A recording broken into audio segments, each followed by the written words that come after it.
Hey folks, Fernando doing another video for the Modern Survivalist. In this case, talking about Cordage, Paracord, and some of the other alternatives. I'll try not to do this video super long, super boring, but it is a topic I've been requesting several times, and especially in my Spanish channel. By the way, it's Supervivencia Moderna, over 100,000 subscribers already. If you want to learn a little bit of Spanish, follow me over there, see what I have to say, and maybe try to see if you understand some of it. So one of those things that was being asked was Cordage. I think it's quite interesting. Usually when you think about Cordage, survival and preparedness, you're going to be looking at this sort of stuff. 550 Paracord. And 550 Paracord is a great way to go. It's very versatile and it's strong 550 because of those 550 pounds of its breaking point. Keep in mind, 550 is the breaking point. It's not the working weight of Paracord. So if you're thinking about using this for rappelling, no, that is something you definitely want to avoid, because rappelling Cordage will be a lot stronger than that. It's going to be like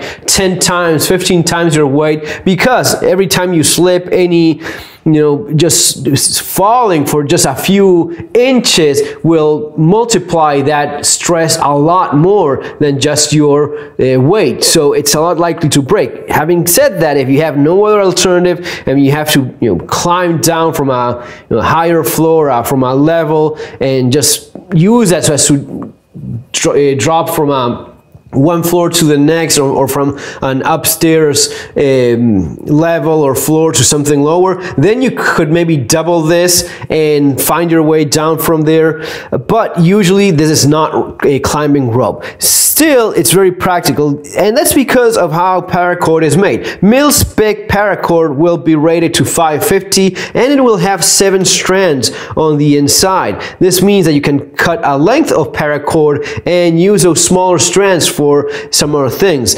Why is Cordage in general so important in survival and preparedness? Because it's very difficult to improvise, especially good Cordage, something that's as strong as 550 Paracord or some of these synthetic fibers. It's almost impossible to improvise, and making a Cordage from natural fibers is one of the hardest things to do in wilderness survival. The better you are at it, the better you get at making some of this stuff, but you'll never get even to this degree of flexibility and strength. That is the kind of thing you only have in synthetic fibers. But with these, you can use the smaller ones for tying up shelters, or for fishing, or for setting up snares, traps, making a raft, whatever it is. You want to have some Cordage in your kit. And one of the ways to go about it, besides Paracord, be careful with this sort of stuff. Make sure it's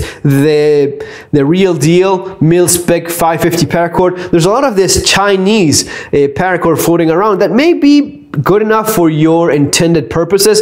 This, I'm pretty sure, is not up to mil-spec. You see that this one is some Chinese cheap Paracord, and it's definitely not in the same class as this one that is definitely mil-spec Paracord. So keep that in mind.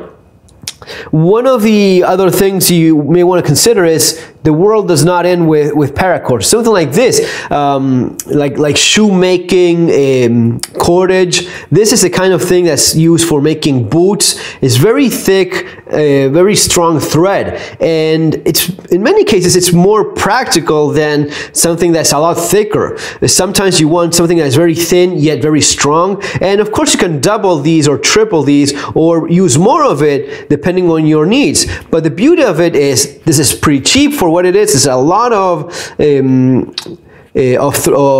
thread that I have here. It's a good bit of it, and it's very compact. I can have several yards of it in a rather small kit, and it's not taking up really all that much volume or weight. So this is something I use often in my kits, something you may want to consider. Some other alternatives that you may want to keep in mind is Kevlar. You have some Kevlar braided thread that can be used even as a saw for cutting plastics because it's so strong. Kevlar like this is used for diving lines, and again, super strong, maybe a little bit more stiff, but strong indeed. You cannot burn it like you do with paracord. Paracord being nylon, you burn it so as to make sure it's not undoing on the ends. Here, the technique you have to use is something else.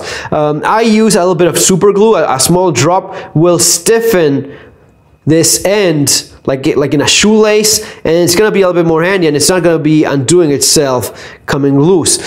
So it's a little bit different in terms of how you cannot burn it like nylon or polyester. But Kevlar is super strong. Another interesting material that you may want to keep in mind is Technora. Technora, this length of Technora, I think, if I'm remembering correctly, don't quote me on it, but I think this is 950. So this is going to be stronger even than your Paracord. It is something interesting because of how compact it is and how strong it is.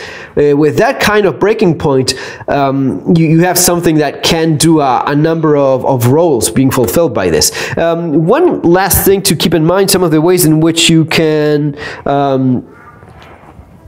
make bundles of cordage and such. There's different techniques, different ways, and I'm no expert in any of this. One of the things you can definitely do is create a loop here in the end so as to have it ready to attach somewhere else, and you can have it like that, and then make 8 shapes like so. This will keep it from tangling as you go on using it, and then you just loop it on itself a few times, and that's that. So this is pretty simple, pretty straightforward, and if you need to use it, you just use, for example, if I need to grab onto something or tie something up, I have this end already set up, I pull from this, and it's not going to be entangling, and I have my little knot there in the end. So that's one of the ways in which you can go about this. Another way that is maybe a little bit better for shorter lengths of cordage is just wrapping it like this. Don't overthink it too much. You just wrap it like this, and with your final length, you just do the same thing.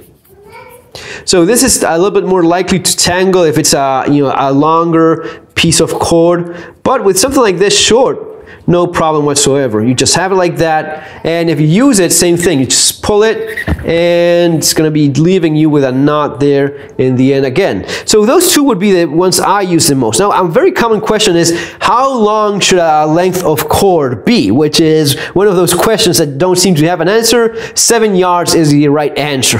At least based on my experience, anything from 5 to 7 yards of cordage is going to be enough to do a number of things. And if that cordage is Paracord, that means you have that length by 7 because of each strands you have. And sure enough, you have some more fancy Paracord that has 8 strands, or that has like a fishing line or some burning cordage, so as we use it as tinder. You know, you can go with that way. I like to keep it simple. I'm very interested in this sort of stuff. Some of the higher strength material. This is pretty neat, pretty interesting. If I want to have a little bit of cordage maybe in my coat, in my pants, even in one of the pockets in my 511 pants, I can just throw this. It's super lightweight, and I have a decent amount of cordage that's very strong. Then you have so many uses, so as to make something more visible with some of the more bright colors. You can use that. In this case, in my knife, in my Glock knife, I have a bit of paracord wrapped around it, and it's not going anywhere. It's not in the way.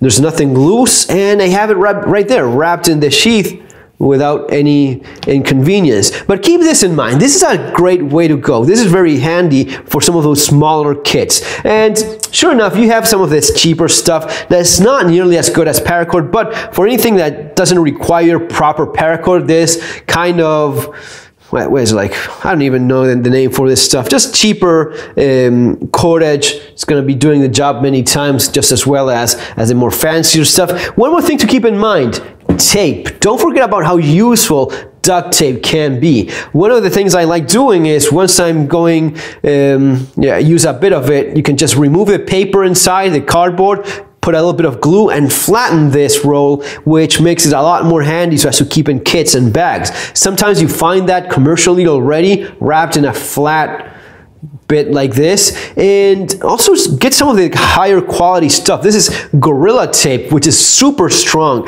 and just a little bit works for a number of potential uses, a lot better than even your already pretty awesome duct tape. But Gorilla Tape is something else. I'm not even sure if they're still making it. I probably do, or I've seen like Crocodile Tape and T-Rex Tape. So any of those super or stronger duct tapes versions probably going to be useful just as well as this. But guys, just a few of the tips